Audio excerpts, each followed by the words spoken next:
There are so many why I left the left videos out there, but I promise you this isn't your typical red pill story. I didn't go from a Democrat to a Republican or a woke leftist to a conservative. This false dichotomy, this idea that there's only left and right, is how I got into this mess in the first place. Hello internet, my name is Kiyah Willis and welcome to my channel. Today I want to talk about how I ended up on the left, why I left the left, and where I stand now as someone who is really disappointed by both political options we are presented with today. So I'm Gen Z, and while a lot of people my age were indoctrinated into wokeness through social media, I was indoctrinated through school.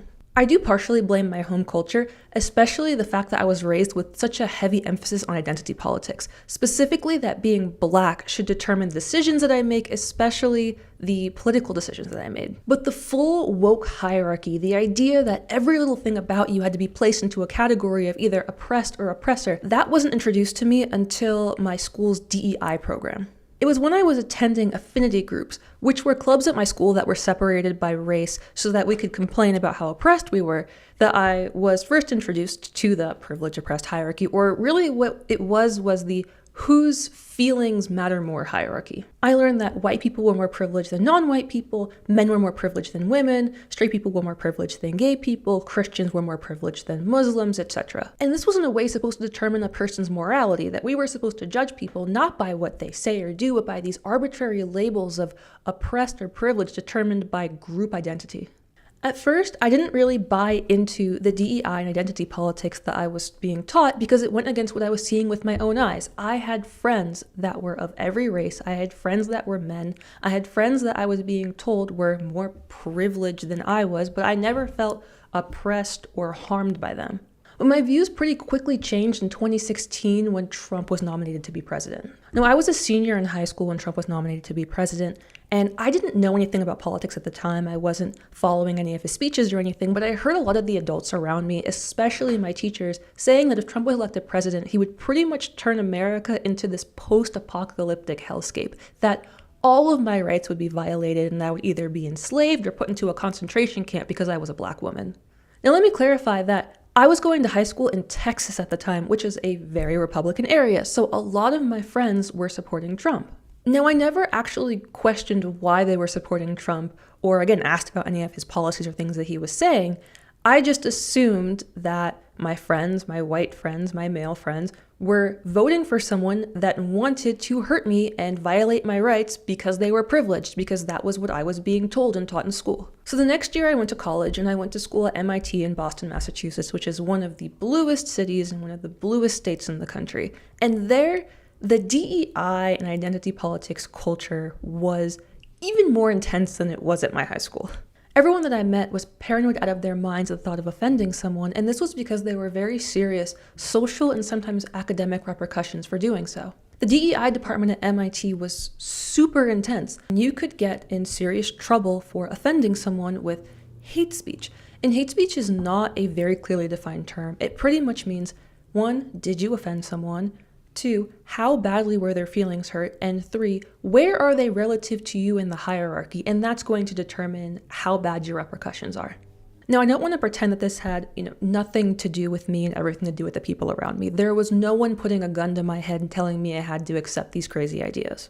No one forced me to believe that you had to validate everyone's pronouns and identities or else you were harming them. No one forced me to believe that you couldn't wear certain makeup or hairstyles or you were harming them. No one forced me to believe that you couldn't state certain just factual truths about history or the world or else you were harming people. All of those things were ideas that I accepted willingly. One of the craziest, if not the craziest thing that I believed during the time was that I was non-binary, and there were a lot of reasons why I accepted this idea, but just a few. Well, for one, I wasn't a very stereotypical girly girl, and I had, and kind of still have, some more traditionally masculine traits, like I tend to prefer leadership positions, and I was told that if I didn't identify as non-binary, I would be invalidating the people who did, because I had these similarities to them in the way that I acted and behaved. But honestly, I also think there was a second subconscious reason. I think that I knew that if I identified as non-binary, I would gain more oppression points in the hierarchy and I wouldn't have to feel so paranoid about what I was saying all of the time. This paranoia of offending people was so intense, at least for me, and I would assume for the other people around me, that I was willing to accept something or to claim that I was something that just obviously wasn't true. So the end of my first semester of college is when I was the most woke. I was the most paranoid of offending people, I was the most sensitive to being offended, and I was the most aggressive at policing other people's actions and words. In fact, I was reporting people to the DEI department if they were being offensive at this point. I was a menace. But things fell apart pretty quickly after this. After my first semester of college, I got really sick. I was diagnosed with an autoimmune disorder, and I ended up in the hospital with half of my body paralyzed, so I needed 24/7 care. I was 18, I was the youngest person in the adult ward of the hospital, and even though I identified as non-binary at the time, I was still biologically female, which meant I was at an increased risk of being taken advantage of in this situation. And I knew in my mind that what I needed in this situation was to ask for and to get a female nurse to take care of me, but there were some obvious problems with this according to what I believed to be true. To ask for a female nurse or to acknowledge there was a difference between male and female meant invalidating my own identity as someone who thought I was non-binary.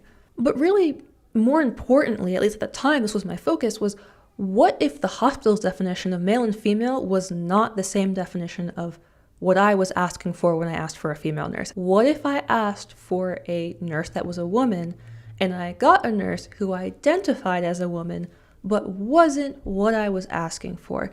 Then at that point, I would have to clarify what I meant by female or what I meant by woman, and that meant that I could offend somebody, and I thought that offending somebody meant harming them and that was the worst thing that I could do. So I'm sitting in the hospital and I'm weighing these two alternatives. Either one, I prioritize my own safety, which means I have to give up everything that I think is moral, or two, I do what I think is right, but that means putting myself potentially in a more dangerous situation. So I decided to put my safety first. I asked for a female nurse. I was ready to specify what I wanted, but I was actually in a hospital in Texas at the time, and this was 2018, so it was not an issue. Gender ideology wasn't very widespread. They knew exactly what I was talking about, and I ended up with a nurse that was a woman. But after this, I had really a morality crisis. What I believed to be moral and what I believed to be true were at odds with each other, and I realized this wasn't just an issue with this one dilemma. There was a serious flaw in my entire path of thinking, a philosophic issue. If I had come to the conclusion that reality and morality were these contradicting forces and you had to choose between one or the other, that couldn't be right. So when I eventually went back to school, I had a lot of questions. I asked, is it really true that hurting someone's feelings is the worst thing that we can do and is actually the equivalent of physically harming someone? We are pretending that man and woman don't have a definition, but this comes into conflict with biological reality. Why are we doing this? Is it really healthy to constantly live in fear and be paranoid about being a bad person, even when nothing that you're doing or saying has any bad intent? And these questions came with a lot of pushback. There were some people who seemed really nervous that I was asking questions, and they would either quickly change the topic or they would whisper something like, "Oh, of course these ideas are true. Why are you even asking? We don't ask if these ideas are true. It's just obvious. Don't ask if these ideas are true." Or there are people who would have gotten angry, and what they would say is, "Why are you asking questions? Trump supporters ask these types of questions.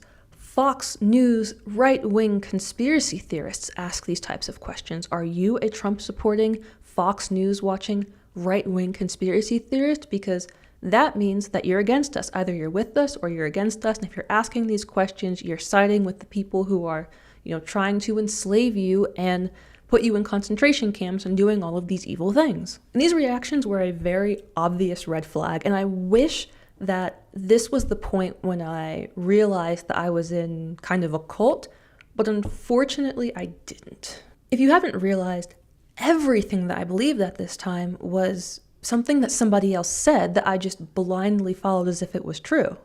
I didn't have the self-esteem to use my own brain to think through these ideas and actually really consider whether they made sense or not. So when my peers and my family members and my friends and my mentors were all on the same page accepting these ideas, I didn't think that I had a legitimate reason to question or challenge them. So I went back to believing the things I believed before, or at least that's how I made it appear. I went back to calling myself non-binary. I was policing other people's language. I was reporting people to the DEI department, but mentally I was really struggling with this. Once the cat was out of the bag and I realized that there were so many cracks and inconsistencies and just illogical aspects to what I believed, I couldn't put my head back in the sand and pretend they weren't there. And this was a really hard time in my life. I became super depressed because I believed that asking these questions and potentially trying to find the truth made me a bad person. There were a lot of negatives during COVID, but in some ways, COVID actually saved my life because for the first time during lockdowns, I was forced to sit with my thoughts and acknowledge the doubts and confusions that I had without any of these external influences that were kind of keeping me trapped in this mindset. And after really thinking things through, I came to the conclusion that almost everything that I believed was bullshit. But I still really needed an extra push to fully trust my brain. I was still struggling with that self-esteem bit. And I ended up having this conversation with my brother, and he's not a Trump supporter. He doesn't watch Fox News. He's not a right-wing conspiracy theorist. He's not even interested in politics at all. We were talking about something that was almost completely unrelated, and he asked me this question of, have you met these people in Boston who are crazy? They can't define what a woman is. They're offended by everything. They think that, facts don't matter if they hurt people's feelings. And this was a small conversation that we had, but it was enough for me to realize that I wasn't the only person who was asking these questions. And that was the nudge that I needed to fully embrace that, yeah, I can ask questions and it's okay to explore more ideas outside of this woke nonsense that I've been taught. So I started to really pay attention to what was happening around me and think through what people were saying, what they believed, and why. So like I said before, the realization that I had during COVID was a really, really good thing, but there were still a lot of negatives that came from COVID. I have an autoimmune disorder, so everything the government was saying about needing to lock down, needing to require masks and vaccines and all of their policies was supposed to help me, and me specifically. It did not help me. I know how to take care of my health. I've been doing it for years. I know when to wear a mask, but the government mask mandate, which there was a law in Boston that you had to wear masks anywhere in public spaces, meant that the prices of masks skyrocketed, and in many places there was a mask shortage, so it was much harder for me to get a mask under their policies.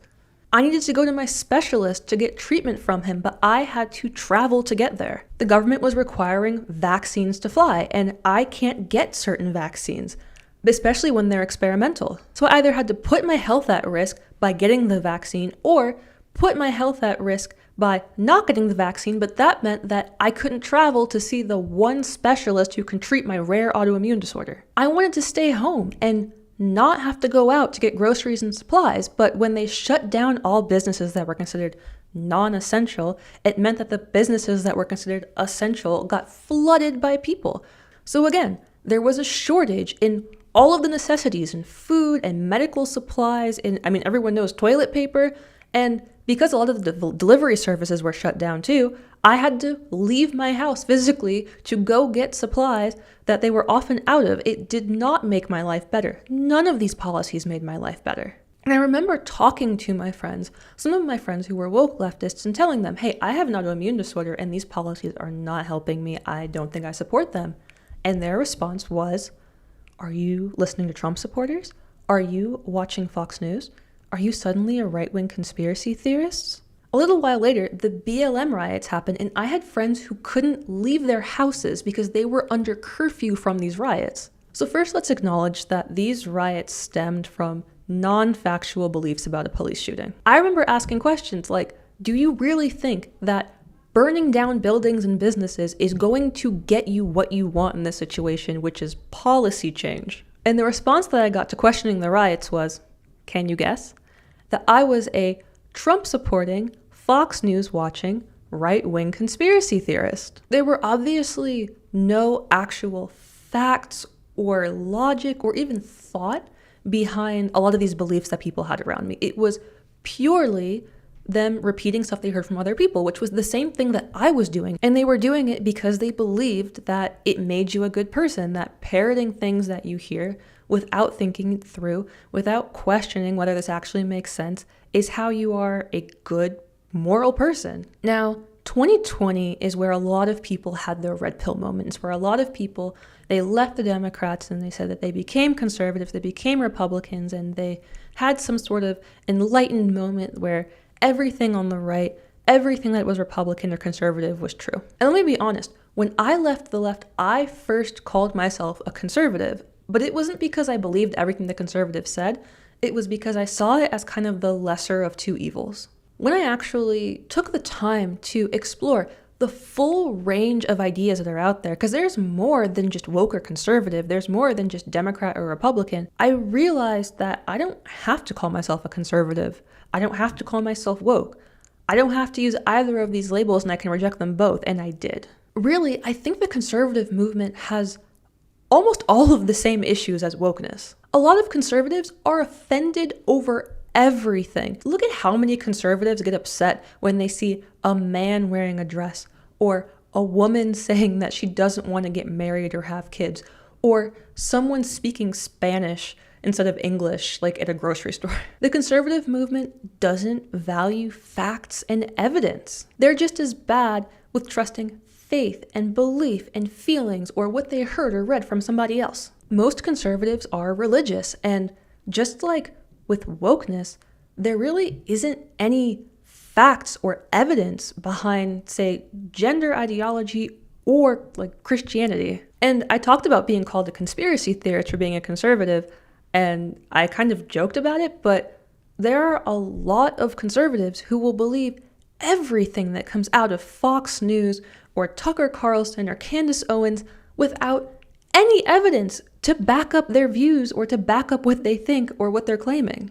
Conservatives also tend to believe in identity politics. How many times have I seen people on Twitter who are angry that a black person has achieved something because they will blame it on affirmative action or some sort of DEI equity policy? And they'll do this with no proof, no understanding of who this person is as an individual or what work they've put in to achieve it. They just assume the morality, or they'll judge this person based on their race and nothing else, just like the privileged, oppressed hierarchy that the left has when it comes to race. So this is where some people will say, oh, okay, well, you're not an extremist. You don't believe in the extreme left or the extreme right, so therefore you're a centrist. You're somewhere in the middle. You believe in a mix of both. And I think that that's really silly. I really don't think that I am halfway in between crazy and crazy. Rational, logical thinking is not on a spectrum between crazy and crazy. And because of this, I actually reject this left-right dichotomy altogether. I don't think that putting conservatives on one end and woke people on the other end makes sense as a spectrum. So if I don't consider myself woke, I don't consider myself a conservative, and I don't consider myself to be halfway in between them, what do I consider myself? Well, for one, I consider myself a rational thinker. I value logic and facts and evidence. I think for myself. You won't hear me deferring to anybody else to determine my views. I will never say, oh yeah, so-and-so thinks this is true, or so-and-so has these credentials, therefore everything that they say is right. That's not how I think. I also will never say that morality is based on people's feelings and ignoring facts. I think that morality and reality are not these opposing, contradicting forces. Second, I consider myself an individualist. I completely reject the idea that someone's race, sex, sexual orientation, nationality, or any of these unchosen characteristics determine what somebody should say or do, how they think, or that we should judge them morally based on these things. I have my own brain, and so does everybody else on the planet, so I will judge each individual person based on their beliefs and actions in the context of their individual circumstances, not based on some unchosen group that they're part of. And third, I'm a capitalist, and I'm not afraid to use that word. Because I believe that everybody is their own person and that they have a brain that is capable of rational thought, I think that every person needs the freedom to live their lives according to what they know best for their own circumstances and situations. I don't think that either option, the Democrats or the Republicans, live up to these ideals. I don't think that they understand that people have brains, that people are individuals, and that people need freedom to make their own decisions for their lives. And I think that their policies reflect this. And someone in the comments I know is going to say, well, you're a libertarian. No, I don't consider myself a libertarian, and the reason why is going to need its own whole video, but maybe I'll make a video on that if people are interested. The reason why I made this video, even though I know that there are so many why left to left videos out there, is because I know there are a lot of people who are in a similar situation that I was in, that they are walking away from the left, they are realizing that there is this really crazy cultish ideology that is boiling over there, but they're also unhappy with what they're seeing in the conservative movement, and they don't know where to go. They feel politically homeless like I do. I know that this feeling of being politically homeless can make people feel very alone. But I want to tell anyone who feels this way that you are not alone. There are a lot of people like you and I want to continue making content to show people that this idea that you're either left or right, that you're either a Republican or a Democrat, that you're either conservative or woke, it's wrong. It's not true. There are so many ways of thinking it, and I want to explore them on this channel. You can be your own person and reject both. And in fact, I encourage you to reject both. Build trust in yourself, use your own brain, and come to your own conclusions about things. Okay, everybody, thank you for watching. Comment down below, how do you describe your political philosophy or political orientation? Do you consider yourself left or right, woke or conservative, Democrat or Republican, or are you consider yourself a libertarian, or are you politically homeless like me and use these other terms that maybe don't have a home right now? And if you want to see more from me, please like and subscribe. I'll see you in the next video. Thank you guys so much. Bye.